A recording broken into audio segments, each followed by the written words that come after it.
Picture this. You're at an ice cream shop with your friends. The counter's packed with every flavor imaginable. Vanilla, mint chocolate chip, salted caramel, even a flavor called unicorn rainbow. You stare at the options, overwhelmed. Your friend orders, and now it's your turn. In a panic, you blurt out, I'll just have vanilla. But as you stare at your friend's salted caramel cone, you think, ugh, why didn't I get that instead? Sound familiar? This isn't just an ice cream problem. It's a life problem. Every day we're flooded with decisions. What to stream, who to date, where to live.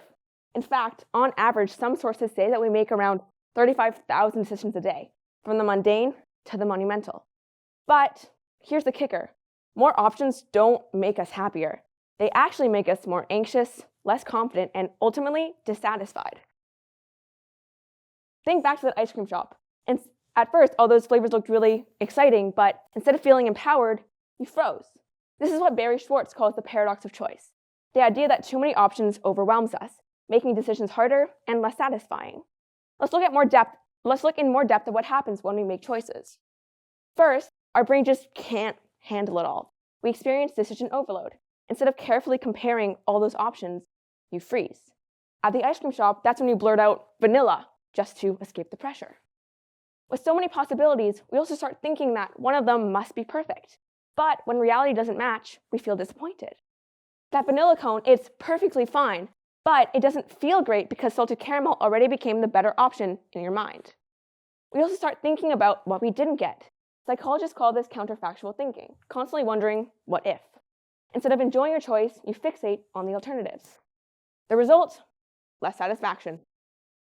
Here's a really cool study I found that I think encapsulates all this really, really well. It's called the jam study. Here, researchers set up two booths, one with 24 jams and one with 6 jams for sale. At first, you'd think the 24 one would be the obvious winner, right? More people came to it, they were tasting all these things, really excited about the variety. But only 3% actually bought a jar. Meanwhile, in condition 2, 30% bought a jar. That is 10 times more. They were also significantly happier with their choices.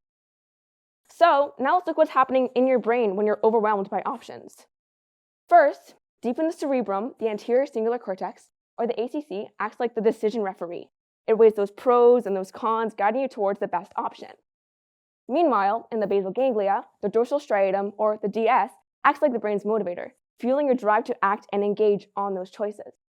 Interestingly, both these brain regions follow an inverted U-shaped curve, and it peaks when the number of options is just right. Here, the blue line shows the benefit of the choices, the freedom and satisfaction that comes with having options. As you can see, it rises initially, but plateaus due to diminishing returns. Meanwhile, the red curve shows the cost of choice, or the mental effort it takes to make a choice, and it increases exponentially. Putting these two together, you get the green line, which is the set value or the difference between the blue and the red lines. See what forms an inverted U shape? With minimal choice, your brain isn't really doing much. It's like comparing vanilla and chocolate. Pretty simple. With optimal choices, both brain regions hit their sweet spot.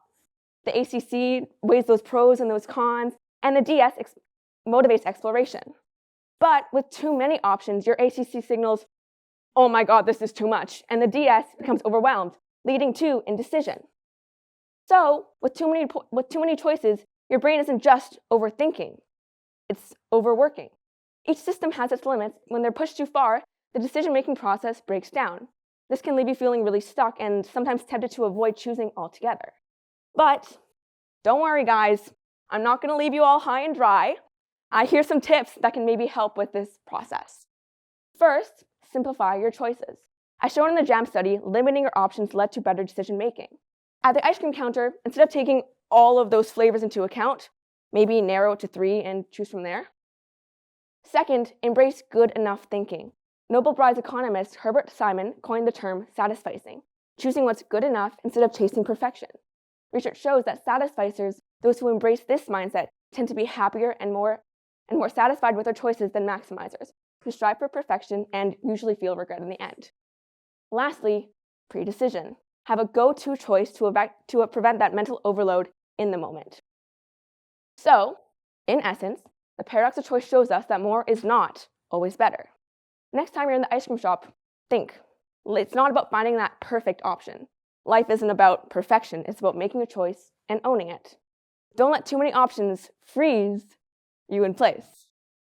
After all, it's literally ice cream, you can't go that wrong, and obviously the best flavor is mint chocolate chip. Thank you.